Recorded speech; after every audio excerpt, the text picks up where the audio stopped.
Okay, so we're back going through Revelation 13, and at the moment we are up to verses 13, 14 onwards. So far we've got beast number 1 with 7 heads, weird body, very blasphemous. We've got this other strange beast who comes up and supports this guy, but he's also very miraculous. He's causing fire to come down from heaven onto the earth, and he's deceiving everyone. Everyone's like going, wow, this is amazing, I'm assuming. And he then says, hey, let's build an image that is going to honor this beast particularly. Now this beast is 7 kingdoms, 7 leaders perhaps, 7 countries perhaps, 7 powers, we don't know. Particularly, this is image of the beast is now going to honor this beast, but particularly the kingdom that failed and came back to life. So that's really interesting. So let's go, we now have 3 characters in place. So let's go to verse 14. Actually, no. Verse 15. It was allowed to put breath into the image of the beast. Now, it is this guy, okay? Because this last half of Revelation 13 talks about beast number 2, who's come up, causing miracles, deceiving the whole world.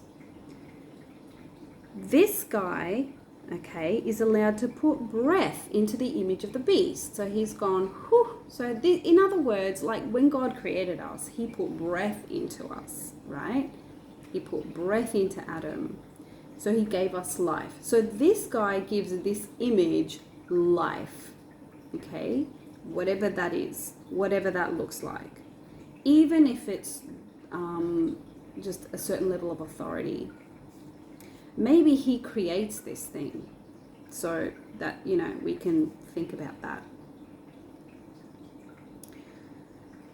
It was allowed to put breath into the image of the beast so that the image of the beast could even speak. Okay, so now we're talking about a thing, because it's not another human, it's an image. An image, now let's think about this. We were created in the image of God. That means we look like God. We, to a certain extent, very much act like God. We have emotions like him. We get frustrated like him. We want the best of the best for everyone like him. We love our dear ones, our dear loved ones, like he loves us. We, all the things, what else? You know, we are like him in so many ways. So maybe we can think about that and go, okay, if this image is being created by this guy, and he's an image, maybe this image is very much like this guy, somehow.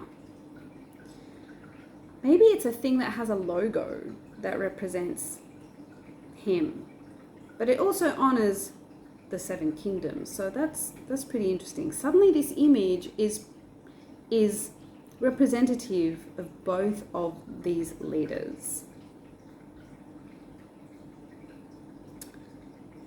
So now we know that this speaks, whatever it is. Is it AI? Who knows?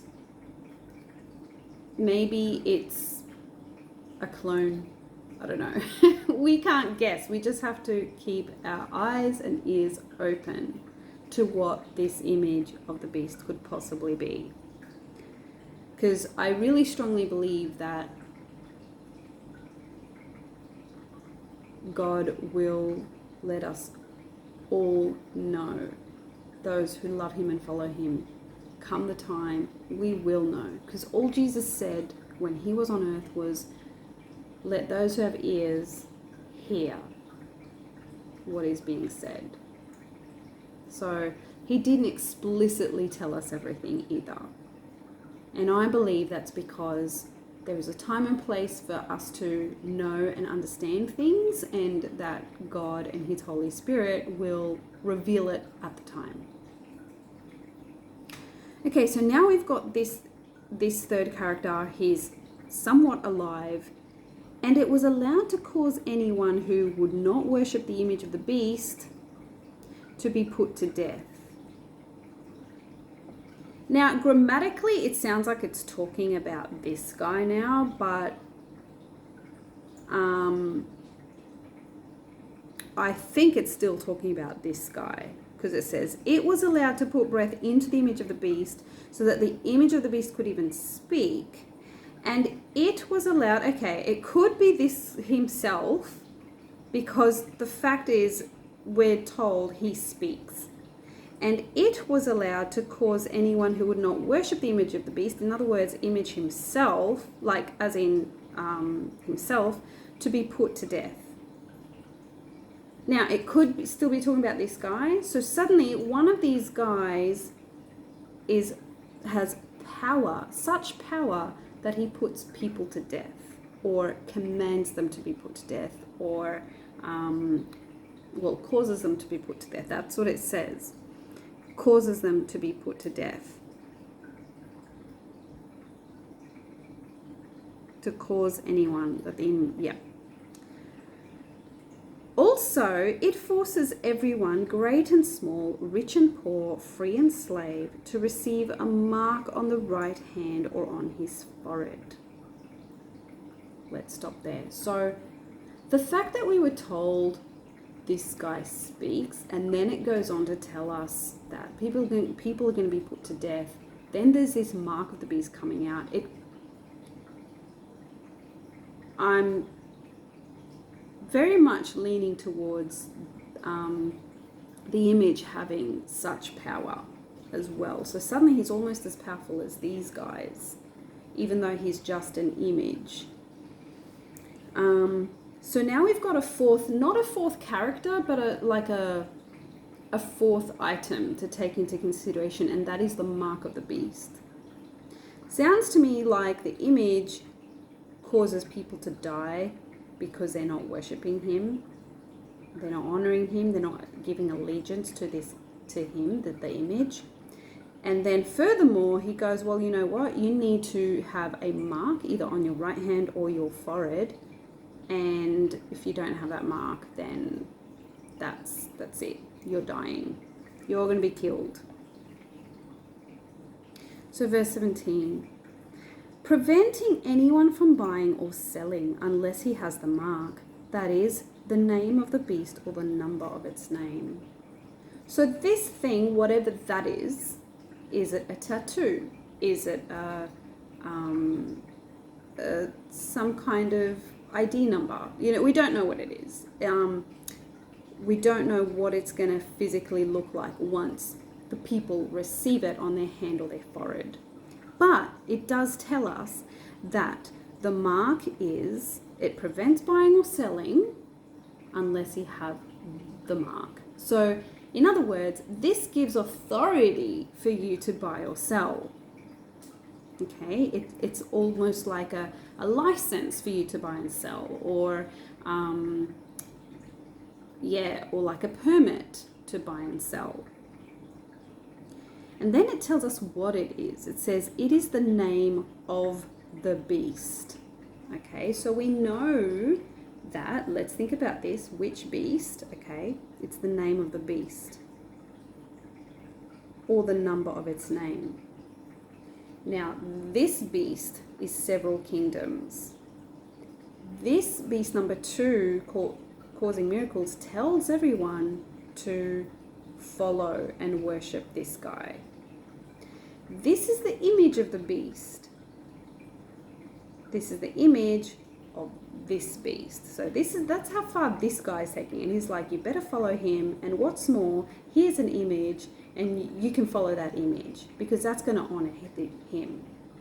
Then there's this mark of the beast, and it's the mark of the beast. So this guy has worked to support beast number 1. This image works to honor beast number 1. So what do you think this mark is? It's the mark, it's the name of the beast, not the image of the beast, not beast number 2 who only supports this beast.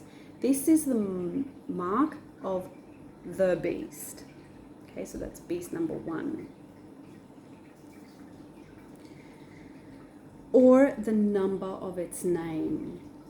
Okay, so this beast has a name. And remember that it's particularly the head that got wounded, the kingdom that got wounded, that sort of got shattered or failed in some way and then came back, that's being honored through all of this. And that leader or power has a name, okay? Verse 18, this is where wisdom is needed. So God outright tells us, you're going to need wisdom. And the only way we can ever get wisdom is from God. He gives it liberally to anyone who asks. That is James 1 verse 5, one of my favorite verses. So if you want wisdom to really understand what the whole thing is, what the mark of the beast is, then you need wisdom. This is where wisdom is needed. Those who understand should count the number of the beast, for it is the number of a person, and its number is 666. So we definitely know that this beast is being honored, and it's definitely a person.